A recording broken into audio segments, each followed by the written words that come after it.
بسم اللہ الرحمن الرحیم۔ سنت اور بدعت۔ آج عصر کی نماز کے بعد ایک بھائی نے سوال کیا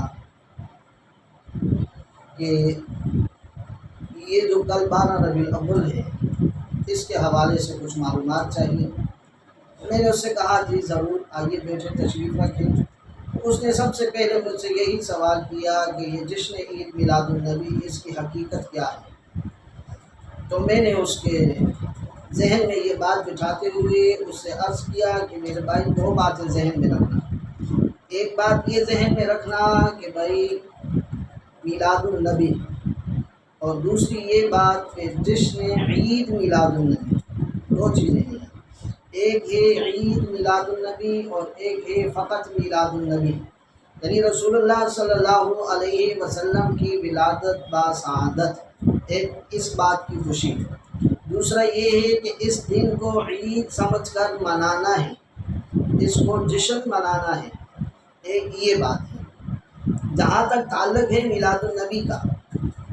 تو رسول اللہ صلی اللہ علیہ وسلم کے میلاد کا، آپ کی ولادت کا، آپ کی دنیا میں تشریف آوری کا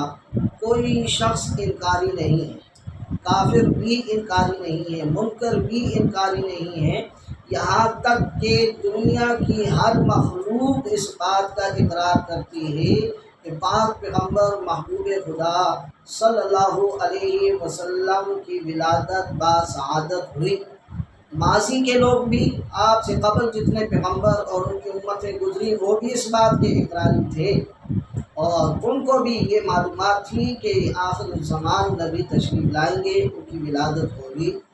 اور اس کے بعد آج تک اور تا قیامت تک اس بات کا کوئی انکار نہیں کرتا کہ آپ کی ولادت نہیں ہوئی۔ اب اس ولادت کے دن رہی دوسری بات خوشی کی، تو مخلوق انسان تو درکنار، پھر مسلمان کو تو خوشی ہے ہی ہے، مخلوق کائنات کی ذرہ ذرہ اس بات سے خوش ہے کہ پاک پیغمبر کی ولادت باسعادت ہوئی۔ ہر مخلوق خوش ہے اور ہر مخلوق اس بات پہ خوشی بھی مناتی ہے۔ اور پھر رہی کہ کسی خاص دن کو مقرر کر دینا اور اس کو اتنا لازم قرار دینا کہ عید کا انعام سے اس کو متعین بھی کر دینا، کہ اور ساتھ یہ بھی کہہ دینا کہ یہ لازمی ہے، یا یہ امر ایسا امر ہے کہ جو اس دن خوشی نہیں مناتا، یا جو اس دن ایسے اعمال سر انجام نہیں دیتا کہ جن اعمال کا تعلق نہ پیغمبر کی زندگی کے ساتھ ہے، نہ آپ کے شاگردوں صحابہ کرام کی زندگی کے ساتھ ہے، نہ آپ کے اہل بیت اطہار کی زندگی کے ساتھ ہے، ایسے اعمال سر انجام دیتا ہے۔ جبکہ ان میں سے بعض اعمال وہ بھی ہیں، جیسے آج کل آپ دیکھ رہے ہیں کہ عید میلاد النبی کے نام پر ابتداءً زندگی اس انداز سے گزرتی رہی، اب یہ موقع اور یہ حالت بن چکی ہے کہ لوگ یہاں تک اب کہ عورتوں کو بھی نچایا جاتا ہے، نعوذ باللہ من ذالک، اور بازاروں کے اندر سرعام ڈانس کیا جاتا ہے، بازاروں کے اندر سرعام، پھر بالخصوص نام محمد کہ جس میں اللہ کی ذات نے نقطہ رکھنا بھی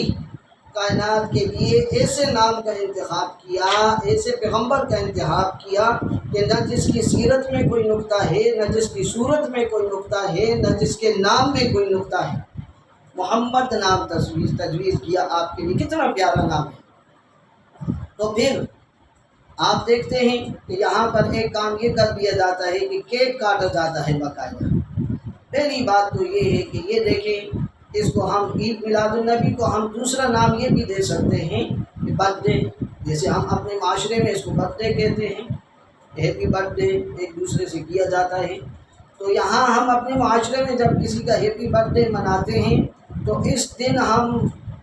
کیک کاٹتے ہیں، غبارے لگاتے ہیں، جھنڈیاں لگاتے ہیں، ایسے بہت سارے کام ہم کرتے ہیں، لیکن بطور رواج کے کرتے ہیں۔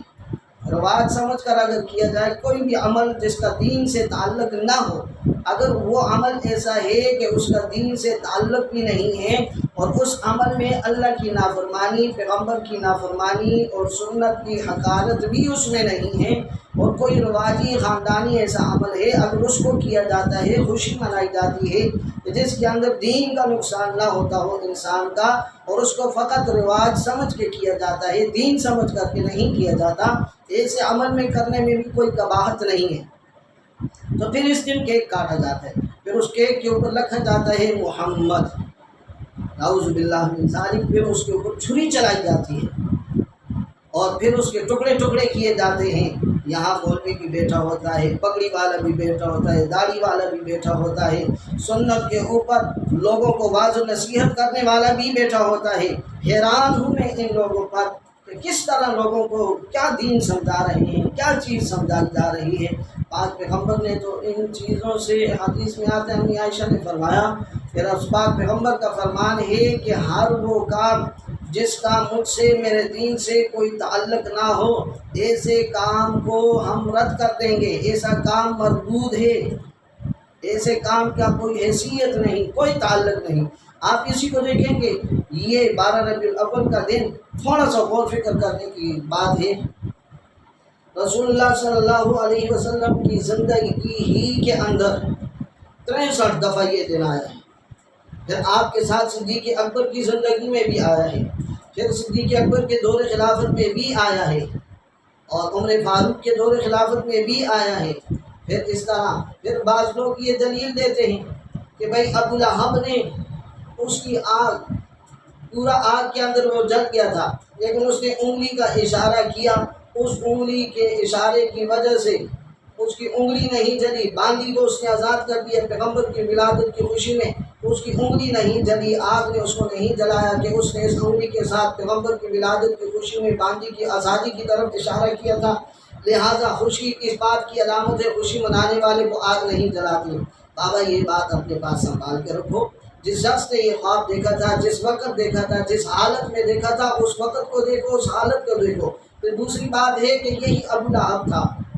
کہ جب پیغمبر نے اس کو مشن کی طرف بلایا، پیغمبر نے اپنی سنت کی طرف بلایا، پیغمبر نے اپنی توحید کی طرف بلایا، اس نے پیغمبر کی طرف ہاتھ اٹھا کے کہا تھا کہ پیغمبر آپ کو نعوذ باللہ اللہ ہلاک کرے، آپ نے ہمیں اس کام کے لیے بلایا ہے، لیکن وہیں پر اللہ تعالیٰ نے قرآن مجید کی آیات کو اتار کے یہ بتایا، تبت یدا ابی لہب وتب، ابو لہب تیرے ہاتھ تباہ ہو جائیں، تو ہلاک ہو جائے، تو تباہ ہو جائے، تیری گھر والی ہلاک ہو جائے، تیری گھر والی تباہ ہو جائے۔ تو کیا ابو لہب کی سنت یا ابو لہب کا کوئی قول یا ابو لہب کا کوئی عمل وہ ہمارے لیے نمونہ بن سکتا ہے یا وہ ہمارے لیے سنت بن سکتی ہے؟ نہیں۔ اگر ہمارے لیے سنت بن سکتی ہے، پیغمبر کا فرمان بن سکتا ہے، پیغمبر کا عمل بن سکتا ہے، اور پیغمبر کا فرمان بن سکتا ہے، پیغمبر کا عمل بن سکتا ہے، صحابہ کرام کی زندگی، اہل بیت اطہار کی زندگیاں بن سکتی ہیں، وہاں ہمیں یہ چیز نظر نہیں آتی۔ ہاں، خوشی جہاں تک فقط اس بات کا تعلق ہے کہ خوشی منائی جائے، ہر آدمی خوش ہوئے، خوشی کا اصل طریقہ یہی ہے، قل ان کنتم تحبون اللہ فاتبعونی، اللہ نے یہ فرمایا ہے، پیغمبر اعلان کر دیجئے کہ لوگوں اگر تم یہ چاہتے ہو کہ ہمیں اللہ سے محبت کریں، اللہ ہم سے محبت کرے، تو فاتبعونی، پیغمبر رسول کی اتباع کرو، اللہ کے پیغمبر کی اتباع، آپ کے ہر طریقے پر، آپ کے ہر سنت پہ عمل کر کے یہ بتا دے کہ جیسے صحابہ اکرام نے کیا، اور صحابہ اکرام نے تقاریر، واعظ و نصیحت، شور شعابہ نہیں کیا، جہاں سے وہ گزر جایا کرتے تھے، جس علاقے میں وہ جایا کرتے تھے، مثلهم فی التوراۃ ومثلهم فی الانجیل کزرع اخضر شطأه فآزره فاستغلظ فاستوى علی سوقه۔ یہ تورات پڑھنے والے لوگ وہ یہ کہا کرتے تھے کہ ہم جب ان لوگوں کو دیکھتے ہیں ہم سمجھ جاتے ہیں کہ یہ پیغمبر خدا نبی آخر الزمان کے ساتھی ہیں، یہ اس کے غلام ہیں، یہ اس کے دوست ہیں، یہ اس کے شاگرد ہیں، یعنی ان کی صورت سے، سیرت سے، تربیت سے یہ بات سامنے آ جاتی تھی کہ یہ اللہ والے لوگ ہیں۔ تو لہٰذا میرے بھائیو دوستو، اگر رسول اللہ کی ذات کے متعلق آپ کی ولادت کی خوشی ہم نے منانی ہے تو حقیقی خوشی یہی ہے، حقیقی خوشی یہی ہے کہ ہم پیغمبر کی سیرت کو اپنی زندگی میں لائیں۔ آپ نے سنا ہوگا کئی دفعہ یہ واقعہ کہ آپ جب چھوٹی عمر میں تھے، بالکل ننھے منھے تھے، حلیمہ سعدیہ آپ کو دودھ پلا رہی تھی، تو ایک طرف انہوں نے اپنے سینے پہ آپ کو لٹایا، آپ نے دودھ پیا، دوسری طرف لٹایا آپ نے دودھ نہیں پیا، اور یہ دنیا کو پیغام دیا کہ یہ دوسری طرف میرے بھائی کا حق ہے اور میں پیغمبر خدا ہوں، میں بھائی کا حق کھانے نہیں آیا، بھائی کو حق دلانے آیا ہوں۔ اس بات سے مجھے اور آپ کو یہ تعلیم ملتی ہے۔ اور پھر میلاد ٹھیک ہے، خوشی منا، تو بیٹے کا برتھ ڈے منائے، بیٹی کا منائے، والد کا منائے، والدہ کا منائے، بہن کا منائے، پوتے کا منائے، پوتی کا منائے، گھر کے کسی بھی فرد کا تو برتھ ڈے منائے، خوشی منائے، اس کے لیے تو چندہ نہیں کرتا، لوگوں سے بھیک نہیں مانگتا، ایک ایک در پہ ایک ایک چوانی کے لیے تو بھٹکتا نہیں ہے، لیکن تیری غیرت ایمانی تجھے اس بات پہ مجبور نہیں کرتی کہ جب پیغمبر کی خوشی کے متعلق بات آتی ہے تو چادر اٹھا کے لوگوں کے در در پہ ٹھوکریں کھاتا ہے، دکان دکان پہ ٹھوکریں کھاتا ہے، اور بازاروں کی طرف نکل آتا ہے، لوگوں سے ایک ایک روپیہ بھیک مانگتا ہے۔ یہ تو پھر منانی ہے، پھر طریقے سے منا، خوشی منا، پھر اپنا مال لگا، اپنا پیسہ لگا، غریب غربا کو کھلا، مسکینوں کو کھلا، غریبوں پہ خرچ کر، مسکینوں پہ خرچ کر، چھتے کیوں مانگتا ہے پھر؟ مانی غیرت تو یہاں بھی تیری جاگ جانی چاہیے۔ بہرحال اللہ ہمیں سمجھ عطا فرمائے، دین کی سمجھ یہ بہت بڑی چیز ہے، جس کو دین کی سمجھ آ گئی، من یرید اللہ بہ خیرا یفقہہ فی الدین، اللہ جس بندے کے ساتھ خیر کا ارادہ فرماتے ہیں، بھلائی کا ارادہ فرماتے ہیں، اس کو دین کی سمجھ عطا فرماتے ہیں۔ دین کی سمجھ جب نہیں ہوتی تو پھر انسان ایسے خرافات میں لگ جاتا ہے، ایسے بدعات میں لگ جاتا ہے کہ اللہ اور اس کے رسول کے راستے سے بالکل ہٹ جاتا ہے۔ اس لیے تمام ساتھیوں تک جن تک میرا پیغام پہنچتا ہے ان سے یہی میری گزارش ہے کہ اللہ اور اس کے رسول کے احکامات اور آپ پیغمبر خدا کی سیرت اور صورت کو پڑھیں، سمجھیں، اور ہم سے وہ کیا تقاضا کرتی ہے اس پہ عمل کریں۔ یہی پیغمبر کی ولادت کی خوشی بھی ہے، یہی پیغمبر کے مقاصد نبوت کی خوشی بھی ہے، اور یہی پیغمبر کا مشن بھی تھا۔ اسی پہ اگر کوئی آدمی کا بند رہتا ہے، کل قیامت کے دن پیغمبر خدا اس سے خوش بھی ہوگا اور اپنے ہاتھوں سے آب کوثر بھی پلائیں گے، اللہ کے ہاں حضور سفارش بھی کریں گے اور خوش بھی اس سے ہوں گے۔ اللہ تعالیٰ ہم کو توفیق عمل نصیب فرمائے۔